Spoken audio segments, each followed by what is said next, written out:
دیدم ملک‌های زیبای، دلبر و دلکش و دلارای، هر یک جنتی تماشای.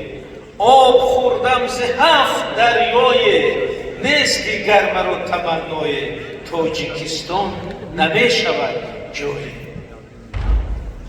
عطر پیکینی گلبدامانش، شطر سیمینی کوهی ژاپنش، رسته شهرنشین لندانش، برج پاریس و نازنینانش، با همه حسن و قد و بالای، تاجیکستان نمی شود جای.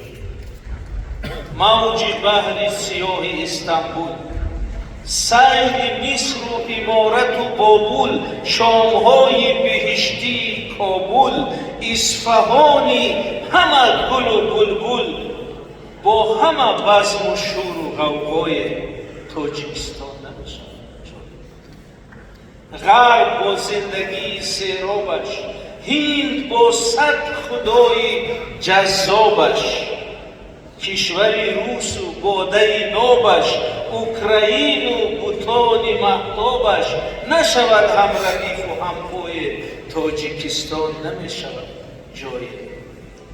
دامنی کوه خانقا رفتم، دامنی کوه خانقا رفتم، دیدنی برخ اولیا رفتم، سوخت و ختلان دلکشا رفتم، پای پامیری پارسا رفتم، هر کجا می رسید آوای، تاجیکستان نمی شود جای.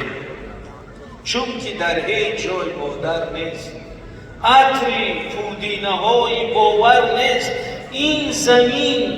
این زمینی به جان برابر نیست، این وطن هیچ جایی دیگر نیست در این سخن معمای، تاجیکستان نمی شود جای. و برای شما کامیابی